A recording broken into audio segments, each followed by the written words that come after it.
So here, if we consider the book value, what will be the impact in the calculation, and if we consider the market value, what will be the impact? So let us see. So what is this book value here? The value shown in the balance sheet is called book value. You already know. So book value is nothing but what? The value which we can see in the balance sheet. So this is also called as the historical cost or purchase price. Okay. So weightage to each source of finance is given on the basis of book value as recorded in the balance sheet. So here the weightage or the proportion is to be assigned to each source of finance. So according to considering the book value is to be considered. See, book value method ಇದ್ದಾಗ book value consider ಮಾಡಬೇಕು. Market value ಇತ್ತಂದ್ರೆ market value ಏನು consider ಮಾಡ್ತೀವಲ್ಲ ಅದ್ರ ಪ್ರಕಾರ ಅವ್ರಿಗೆ wait assign ಮಾಡಬೇಕು. Okay, so what are the advantages of this method book value? It is very simple. So simple to calculate because we are getting the easy information from the balance sheet only. So here the proportions calculation and assigning the weights is very simple. Next is what? Weighted average cost of capital is stable. See here the book value remains fixed, there is no changes. So book value ಅಂದಾಗ ಏನಾಗ್ತದೆ, change ಆಗೋದಿಲ್ರಿ ಅದರದ್ದು. Market value ಏನಾಗ್ತದೆ, it is subjected to change because there are various conditions in the market which are influencing on that. So that's why the market value will always fluctuate, is it? But book value is not like that, it is stable.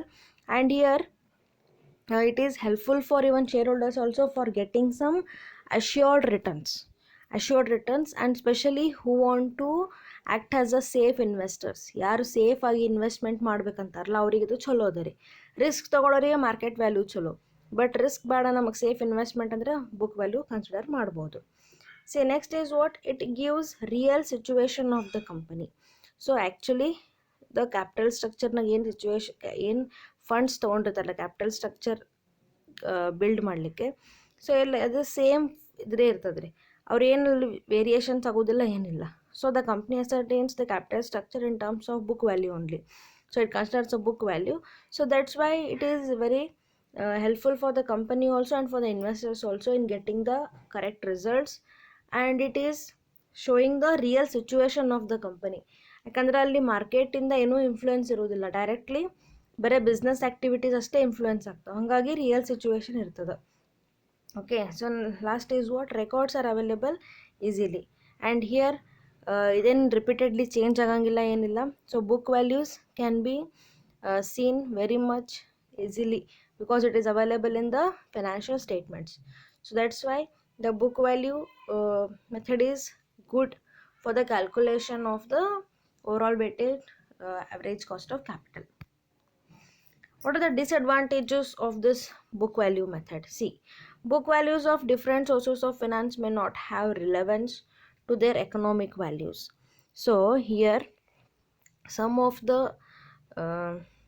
source of finance or source of capital is there, so it is subjected to change. So ಅಲ್ಲಿ variations ಆಗ್ತಿರ್ತದೆ. Equity capital ಏನು ಇರ್ತದೆ ರೀ, ಅಲ್ಲಿ ನೋಡಿರಿ equity capital calculation ಮಾಡಲಿಕ್ಕೆ 2-3 ಥರ methods ಇದಾವೆ, ನಾವೇ ನೋಡಿದ್ವಿ.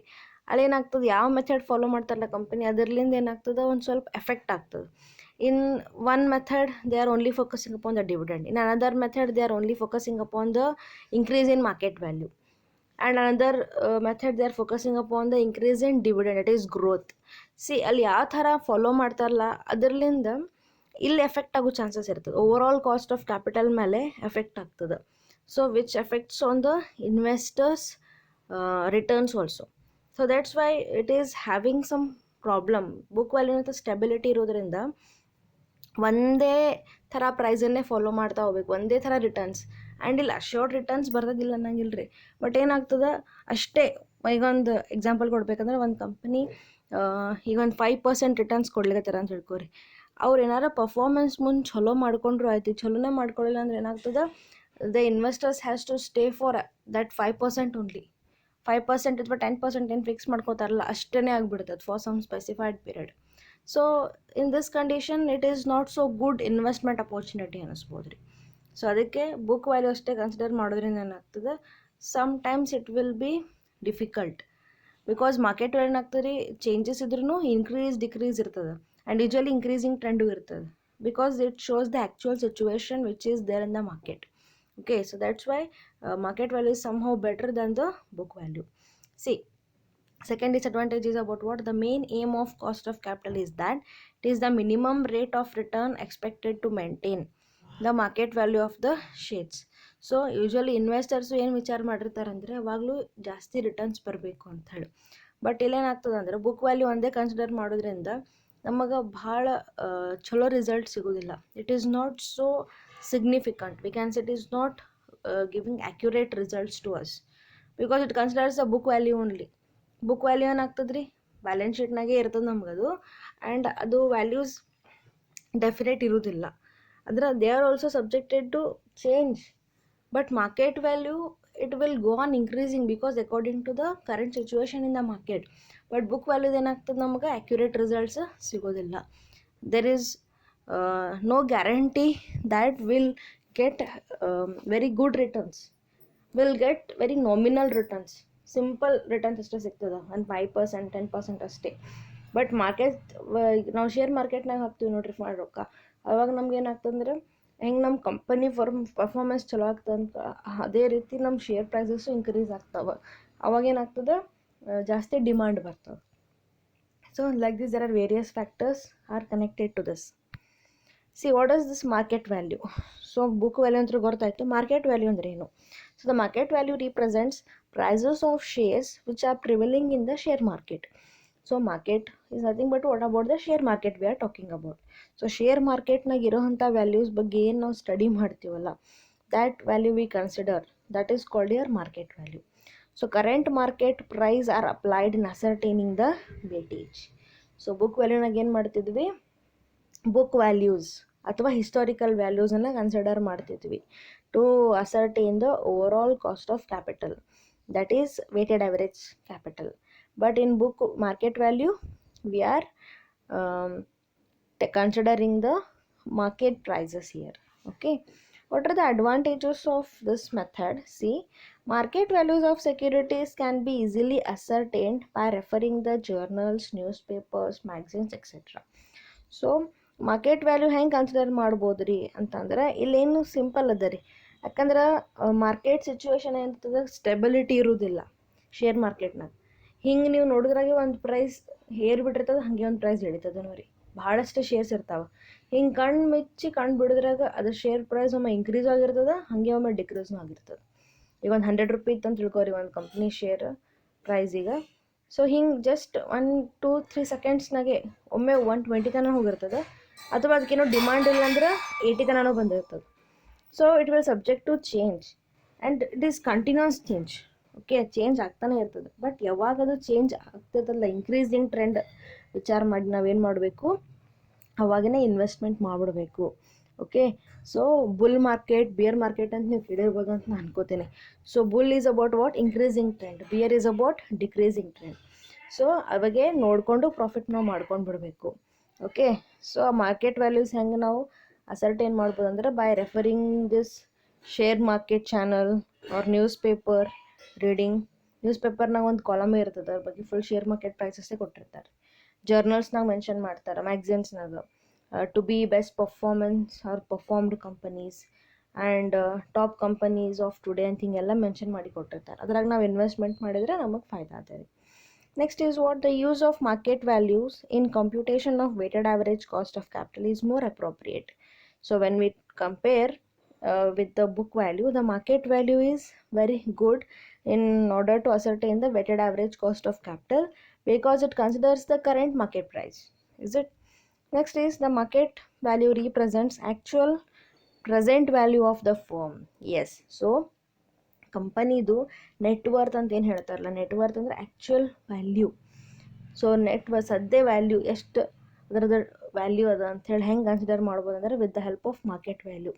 ಬುಕ್ ವ್ಯಾಲ್ಯೂಯಿಂದ ನಮಗೆ ಹಿಸ್ಟಾರಿಕಲ್ ವ್ಯಾಲ್ಯೂ ಸಿಗ್ತದೆ ರೀ, ಮಾರ್ಕೆಟ್ ವ್ಯಾಲ್ಯೂಯಿಂದ ಆ್ಯಕ್ಚುಯಲ್ ಪ್ರೈಸ್ ಪ್ರೆಸೆಂಟ್ ವ್ಯಾಲ್ಯೂ ಸಿಗ್ತದೆ. ಯಾವಾಗಲೂ ಪ್ರೆಸೆಂಟ್ ವ್ಯಾಲ್ಯೂ ಬಗ್ಗೆ ವಿಚಾರ ಮಾಡ್ತೀವಿ. ನೀವು ನೋಡ್ರಿ ಆಲ್ರೆಡಿ NPV ಟೆಕ್ನಿಕ್ಸ್ ನಾವು ಇದು ಮಾಡೀವಿ. ಅದರದ್ದು ಬುಕ್ ವ್ಯಾಲ್ಯೂ ಕನ್ಸಿಡರ್ ಮಾಡಂಗಿಲ್ಲ ರೀ. ನಾವೇನು ಮಾಡ್ತೀವಿ, ರಿಯಲ್ ಪ್ರೈಸ್ ಬೇಕು ನಮಗೆ. ಈಗ ಸದ್ಯ ನಾವು ತೊಗೊಳ್ಳೋ ಮುಂದೆ ನಮ್ಮ ಬಿಸ್ನೆಸ್ ಹೆಂಗಿರಲಿ, ಬಟ್ ನಾವು ಹೆಂಗೆ ಡೆವಲಪ್ ಮಾಡಿ ಸದ್ಯ ಎಲ್ಲಿಗೆ ತಂದು ನಿಲ್ಸಿರ್ತೀವಲ್ಲ ಅದು ಇಂಪಾರ್ಟೆಂಟ್ ಇರ್ತದೆ. That is only called as net present value. Okay, so the net worth of the company is very important in order to get the good returns on our investment. Disadvantages of market value. See here, market value of the securities are likely to fluctuate widely. Yes, so market value in the disadvantage ಒಂದೆರಡು ಇದಾವ. ಏನು disadvantage ಆಗ್ತದೆ ಅಂದ್ರೆ C ಅವು values stability ಇರೋದಿಲ್ಲ, ಮತ್ತು ಯಾವಾಗಲೂ increasing ಸಿಗ್ತಾ ಅಂತ ನಾವು ಹೇಳಲಿಕ್ಕೆ ಆಗೋದಿಲ್ಲ, ಡಿಕ್ರೀಸಿಂಗು ಆಗ್ತದೆ ರೀ. ಸೊ ಡಿಕ್ರೀಸಿಂಗ್ ಆದರೆ ಏನು ಮಾಡೋದು, ನಮಗೆ ಲಾಸ್ ಆಗಿಬಿಡ್ತದೆ, ಹೌದಿಲ್ಲ ರೀ. So market value of the securities are likely to fluctuate year, ಅವು fluctuate ಆಗ್ತಿರ್ತಾವೆ. Then market value of the securities are not readily available as compared to book values. So readily available is nothing but what? So book values ನಮ್ಗೆ ಡೈರೆಕ್ಟಾಗಿ ಸಿಗ್ಬಿಡ್ತಾವೆ balance sheet refer ಮಾಡಿದ ಕೂಡಲೇ. Market values ರೀ, ಮಾರ್ಕೆಟ್ದು ಈಗಿನ present situation ಎಲ್ಲ compare ಮಾಡಿ ಅದರ ಕಾಸ್ಟ್ ಅಪ್ಲೈ ಮಾಡಿ ನಾವು ಫೈಂಡ್ ಔಟ್ ಮಾಡಬೇಕು. So this is little headache, ಅದು ಪ್ರೊಸೆಸ್ ಒಂದು ಸ್ವಲ್ಪ ದೊಡ್ಡದು ಅನ್ನಿಸ್ತದೆ ರೀ ಮಾರ್ಕೆಟ್ ವ್ಯಾಲ್ಯೂ. ಸೊ ಅದಕ್ಕೆ ಅದು ಕರೆಕ್ಟ್ ಮಾರ್ಕೆಟ್ ಪ್ರೈಸ್ನೂ ಸಿಗೋದು ಡಿಫಿಕಲ್ಟ್ ನಮಗಿಲ್ಲಿ. ಅದಕ್ಕೆ ಮಾರ್ಕೆಟ್ ವ್ಯಾಲ್ಯೂ ಅಸರ್ಟೈನ್ ಮಾಡೋದು ಒಂದು ಸ್ವಲ್ಪ ಡಿಫಿಕಲ್ಟ್ ಅದ compare to book value. Okay, so this is totally about the theory related to weighted average cost of capital. See in simple, weighted average cost of capital is nothing but what? So where there are various sources of capital, here we have to combine all those sources of capital in order to ascertain the cost of the company which they have to pay, the total cost the company has to pay. C specific ಒಳಗೆ individual ತೆಗಿತಿದ್ವಿ, weighted ಆವ್ರೇಜ್ನಾಗ ಏನು ಮಾಡ್ತೀವಿ, over all ತೆಗಿತೀವಿ. Over all ಅಂದ್ರೆ ಈಗ ಇಷ್ಟು funds rice ಮಾಡಲಿಕ್ಕೆ ಎಷ್ಟು pay ಮಾಡಬೇಕು ಕಂಪನಿ ಅಂತ ಹೇಳ್ಬೇಕಂದ್ರೆ, ಈಗ 1 lakh rupees ರೈಸ್ ಮಾಡಲಿಕ್ಕೆ ಅವ್ರು ಎಷ್ಟು ಕಾಸ್ಟ್ ಪೇ ಮಾಡಬೇಕು, ಅಂದರೆ ಎಲ್ಲ ಸೋರ್ಸಸ್ ಆಫ್ ಕ್ಯಾಪಿಟಲ್ ಕಾಸ್ಟು ಕೂಡಿರ್ತದೆ, ಅದಕ್ಕೆ over all cost of capital ಅಂತ ಹೇಳ್ತಾರೆ.